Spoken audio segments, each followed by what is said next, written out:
Hello friend नमस्कार good morning everyone. चलतु आज गुरुत्वपूर्ण खबर उपरे नजर पकाइबा। स्वाधीनता दिवस पई कोड़ाकोड़ी हेला नियम अगस्त 16 तारिख पर्यंत दिल्ली उपरे उड़ीबनी ड्रोन। जदि कौनसी व्यक्ति दिल्ली रे ड्रोन उड़ेबे तांको उपरे दृढ़ कार्यानुष्ठान दियाजिबो बोली केंद्र सरकारଙ୍କ उपरु नुआ नियम जारी करथिबार सूचना मिलिछि।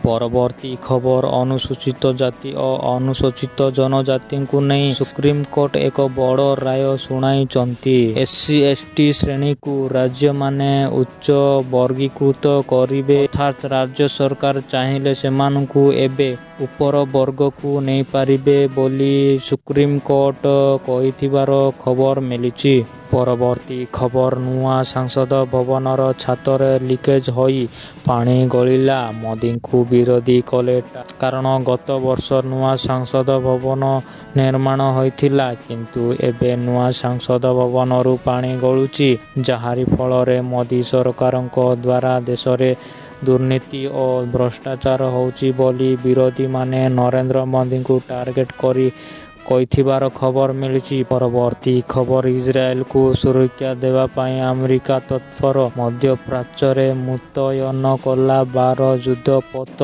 कारण सारा विश्व रे एबे बड़ युद्ध आरंभ हेबाकू जाउछि। इजराइल उपरे आक्रमण करिबो ईरान, सेति पाई युद्ध पथ मुतयन करिछि। धन्यवाद दर्शक बंधु।